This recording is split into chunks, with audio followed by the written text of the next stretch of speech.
श्रोताओं नमस्कार। आज कार्यक्रम में हमारे साथ जुड़े हैं डॉक्टर शर्वा पंड्या। आप नेत्र रोग विशेषज्ञ हैं और इनसे हम जानेंगे कि जो आज अभी के समय में जो कंजक्टिवाइटिस या फिर यूँ कहा जाए आई फ्लू का संक्रमण जो तेजी से फैल रहा है, इससे हम किस तरह से बच सकते हैं। तो सबसे पहले कार्यक्रम में आपका स्वागत। नमस्कार। नमस्कार।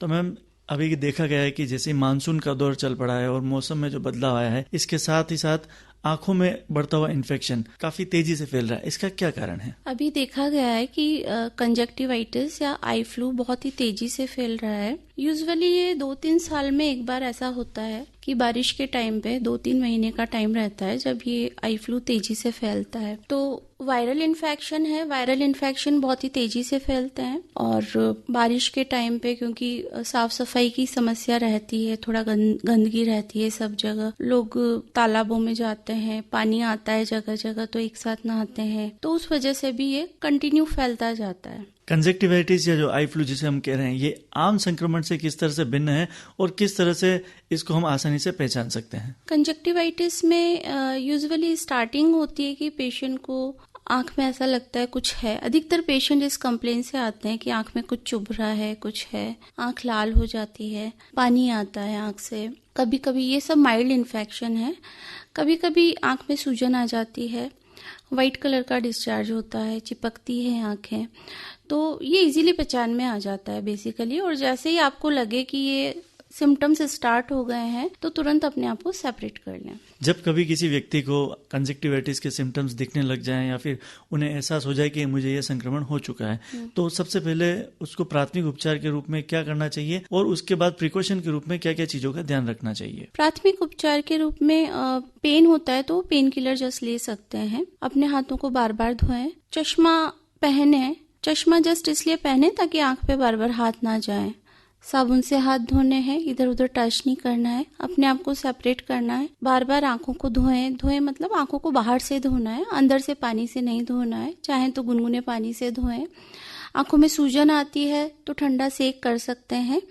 ये सब वो घर पे कर सकते हैं प्राथमिक उपचार, और उनको तुरंत नेत्र रोग विशेषज्ञ की सलाह लेनी चाहिए। कंजक्टिवाइटिस जो कि काफी कॉन्टेजियस है, कहा जा रहा है बहुत ही तेजी से फैल रहा है और आमतौर पर स्कूली बच्चों में काफी ज्यादा दिखाई दे रहा है, क्योंकि स्कूली बच्चा जब घर आता है तो वो अपनी माँ, पिता, भाई, बहन सबके साथ खेलता है, कूदता है।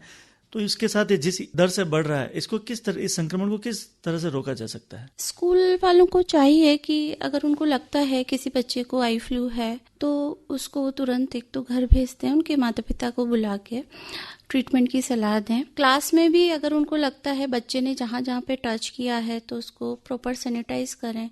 क्लास में सैनिटाइजर रखना चाहिए उनको, ताकि बच्चे बार बार, जैसे कोरोना में बार बार सैनिटाइजर यूज करते थे, उसी तरह से सैनिटाइजर यूज करें। आंख पे बार बार टच ना करें। हाथ टच, अगर बच्चे कहीं भी टेबल पे लगा के आंख पे हाथ टच करते हैं तो उससे उनको फैल सकता है और फिर वो फर्दर, जैसे जब वो घर पे जाते हैं तो अपनी पूरी फैमिली में फैला देते हैं। हमने देखा है अधिकतर ओपीडी पेशेंट हमारे आउटडोर में आ रहे हैं, उनके स्कूल में जो उनके बच्चे पढ़ते हैं उन्हीं से उनको फैल रहा है आई फ्लू। तो ये बहुत कॉमन है और इसको अगर स्कूल वाले प्रॉपर केयर लें तो इसको भी रोका जा सकता है। आमतौर पर देखा गया है कि जब भी कभी कोई आंख का संक्रमण होता है या थोड़ी सी भी इचिंग या इस टाइप का इरिटेशन सा होता है तो लोग कई बार उसको घरेलू उपाय के जरिए ही ठीक करने की कोशिश करते हैं। तो ये किस हद तक सही है और कंजक्टिवाइटिस के केस में ये कितना हार्मफुल भी हो सकता है? माइल्ड इरिटेशन या हल्की फुल्की इचिंग हमेशा आई फ्लू नहीं होती है। एक्चुअली सीजन चेंज होता है तो एलर्जीज भी फैलती हैं, तो ये आई फ्लू नहीं है। हाँ, इससे आई फ्लू हो सकता है, क्योंकि आंख पे जब बार बार टच करेंगे तो कहीं भी लगा के आंख पे टच करेंगे तो इन्फेक्शन के चांसेस बढ़ जाते हैं। तो तुरंत इसके लिए दिखाकर ही दवाई लेनी चाहिए। कई बार ऐसे स्टीरॉइड ड्रॉप्स लंबे टाइम तक लोग डालते रहते हैं और उनसे फर्दर ग्लूकोमा, कैटरेक्ट, काफी सारी कॉम्प्लिकेशंस डेवलप होती हैं। इससे अच्छा है कि आप विशेषज्ञ की सलाह लेकर ही दवाइयाँ डालें। आमतौर पर यह भी देखा गया है कि जब भी कभी किसी के घर परिवार या मेंबर को इस तरह का इन्फेक्शन होता है तो डॉक्टर के पास जाने के बजाय सीधे मेडिकल स्टोर से कोई आई ड्रॉप लेके आ जाता है और उसी को वो पूरा परिवार डालने लग जाता है। तो ये किस हद तक सही है और ये भी कितना खतरनाक हो सकता है? देखिए, कई बार जब मेडिकल स्टोर से डायरेक्टली दवाइयाँ लाते हैं तो वो उनसे ठीक भी हो जाते हैं, ऐसी बात नहीं है, क्योंकि मेडिकल स्टोर वालों के पास कंटिन्यू पर्चे आते हैं और वो उस हिसाब से मेडिसिन दे देते हैं पेशेंट्स को। बट हमेशा ऐसा नहीं होता है तो जस्ट फॉर प्रिकॉशन आपको डॉक्टर के पास जाके ही ट्रीटमेंट लेना चाहिए। मेडिकल स्टोर से ली गई दवाइयाँ कभी सही भी हो सकती हैं और कभी गलत भी हो सकती हैं, वो 100% केसेस में सही नहीं होंगी, तो बेटर है आप डॉक्टर को दिखा के ही लें मेडिसिन। कई व्यक्ति ऐसे हैं जिन्होंने या तो अपने आंखों की सर्जरी करवा रखी है या आंखों की किसी और दूसरी गंभीर बीमारी से ग्रसित हैं।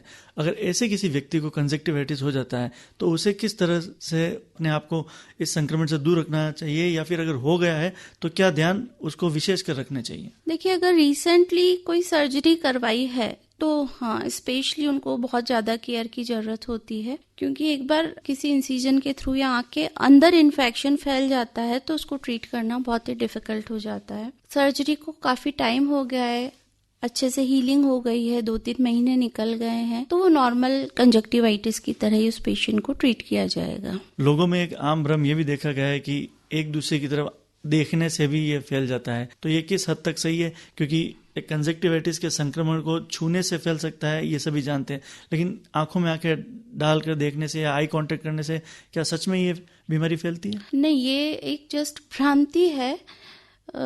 एक्चुअली आंख में आंख डाल के देखने से या डायरेक्टली देखने से कभी भी आई फ्लू नहीं होता है। हम डेली इतने सारे पेशेंट देखते हैं तो, लेकिन अभी तक मुझे आई फ्लू नहीं हुआ, इतना टाइम हो गया है, क्योंकि आंख में आंख डाल के देखने से वायरस स्प्रेड नहीं होता है, वो हमेशा टच से होता है। यूजुअली लोग काला चश्मा पहन के घूमते हैं, गॉगल्स लगाते हैं, जस्ट इसलिए ताकि, क्योंकि वो देखने में अच्छा नहीं लगता है, आई रेड है, सूजन है, तो वो एक काला चश्मा लगा लेते हैं ताकि वो दिखाई नहीं दे लोगों को और आंख पे बार बार हाथ भी ना जाए। तो इसको जस्ट लोगों ने इस हिसाब से लेना चालू कर दिया है कि आंख में आंख डाल के देखेंगे तो आई फ्लू फैलेगा, ऐसा नहीं है। आंखों से लगातार आ रहा पानी और जो चिपचिपा पदार्थ या फिर आंखें बंद सी हो जाती है, उसकी सफाई के लिए जो कई बार घरों में रुमाल या कोई टिश्यू पेपर यूज किया जा रहा है, वो कितना इस बीमारी को स्प्रेड करने में कारण हो सकता है, उसके बारे में बताएं। बिल्कुल, आंख से जो पानी निकलता है वो, और टिश्यू पेपर आपने यूज किया, इधर उधर फेंक दिया, किसी और ने उसको टच कर लिया, आंख पे पानी आ रहा है, उस पे आपने हाथ लगाया, इधर उधर टच कर दिया, मेन यही कारण है, इसी से ज्यादा फैल रहा है ये। और इसके लिए प्रॉपर क्लीनिंग करनी चाहिए। आप आंख पे हाथ लगा रहे हैं, पानी को आप पहुंच भी रहे हैं तो प्रॉपर सैनिटाइज करें हाथों को, और पॉसिबल हो तो हाथ साबुन से धोएं, ना हो तो सैनिटाइज करें, कोई दिक्कत नहीं है। साफ रुमाल रखें, उससे आंख साफ करें, उसको प्रॉपर आप धोएं या फिर फेंकना चाहें तो फेंकें, व्हाटएवर जो भी आप चाहें कर सकते हैं, बट उसको इधर उधर ना डालें। जिन किन्हीं व्यक्तियों को कंजक्टिवाइटिस हो चुका है और वो बिल्कुल बेफिक्र होकर घूम रहे हैं और कई बार लोगों के कांटेक्ट में आ रहे हैं, तो वो ये भी कह रहे हैं कि मुझे तो एक बार हो गया है, अब मुझे संक्रमण नहीं होगा, इसमें कितनी सच्चाई है? नहीं, अधिकतर लोगों को नहीं हो रहा है, बट ऐसा नहीं है कि नहीं होगा, हो रहा है। वापस भी पेशेंट आ रहे हैं दोबारा कंजक्टिवाइटिस के, जिनको ऑलरेडी हो चुका है, तो ये बिल्कुल गलत है। जिन व्यक्तियों को कंजक्टिवाइटिस हो गया है लेकिन साथ ही साथ वो अन्य किसी दूसरी बीमारी, आंख की बीमारी से भी ग्रसित है, लेकिन वो इस वजह से कंफ्यूज भी हैं कि ये पुराना संक्रमण है या कंजक्टिवाइटिस है, तो ऐसे व्यक्तियों को किस तरह से आप जागरूक करना चाहेंगे? हाँ, ऐसा है कि कंजक्टिवाइटिस को कई बार दूसरी बीमारियों से कंफ्यूज किया जाता है। रूटीन में अभी मेनली कंजक्टिवाइटिस के पेशेंट चल रहे हैं, तो ऐसा दूसरी भी कई बीमारियां होती है, जैसे आंख में सूजन जब होती है, अंदर लेयर्स में सूजन होती है, यूवियाइटिस और स्क्लेराइटिस ऐसी बीमारियों के नाम है, मेडिकल टर्म्स हैं। उनमें सेम सिम्टम्स होते हैं जो कंजक्टिवाइटिस में होते हैं, कि आंख में पानी आना, सर में दर्द होना। ऐसे पेशेंट हमारे पास आ रहे हैं और उनको प्रॉपरली देख के हमको पता लगाना पड़ता है कि आई फ्लू है या दूसरी कोई प्रॉब्लम है, और उसको प्रॉपर टाइम से ट्रीट करना पड़ता है, अदरवाइज प्रॉब्लम हो सकती है आगे। कंजक्टिवाइटिस के दौरान जो आई ड्रॉप्स दी जाती है, अगर कोई पेशेंट 3 या 4 दिन में ठीक हो जाता है तो क्या उसे उस ड्रॉप्स को कुछ सप्ताह 10 दिन तक कंटिन्यू रखना चाहिए, या फिर जैसे ही वो आपका कंजक्टिवाइटिस ठीक हुआ है उसके बाद उसको बंद कर देना चाहिए? ऐसा सभी पेशेंट्स के लिए अलग अलग होता है। माइल्ड इन्फेक्शन में 3-4 दिन की ड्रॉप्स हम लोग देते हैं, वापस पेशेंट को बुलाते हैं। कई बार ड्रॉप्स देने के बाद भी ये बढ़ता है एक बार, किसी किसी पेशेंट में ये इम्यूनिटी पे डिपेंड करता है, बेसिकली किसकी कितनी इम्यूनिटी है। साथ ही ये वायरल इन्फेक्शन है और कई बार वायरल के साथ में बैक्टीरियल भी हो जाता है, तो वो पेशेंट की कंडीशन देख के हमको डिसाइड करना पड़ता है कि ड्रॉप्स कितनी और कितने दिन तक चलेगी। ये सब पेशेंट की कंडीशन पे डिपेंड रहता है। जाते जाते कार्यक्रम में आप हमारे श्रोताओं को क्या कहना चाहेंगे कि जिससे कि वो इस संक्रमण से बचें और दूसरों को भी जागरूक कर सकें? मेन पॉइंट यही है कि आप साफ सफाई का ध्यान रखें, आंख पे हाथ टच ना करें, अपने आप को जैसे आपको लगता है आई फ्लू के थोड़े भी सिम्टम मान लो लग रहे हैं, नहीं भी आई फ्लू अगर आपको ऐसा लग रहा है कि थोड़े भी सिम्टम है, आप अपने आप को सेपरेट कर लें तो ये आई फ्लू की रोकथाम हो जाएगी, जल्दी खत्म हो जाएगा ये। तो आप थे डॉक्टर शर्वा पंड्या और नेत्र रोग विशेषज्ञ, और आज कार्यक्रम में श्रोताओं के साथ महत्वपूर्ण जानकारी आपने साझा की, इसके लिए बहुत बहुत धन्यवाद। धन्यवाद।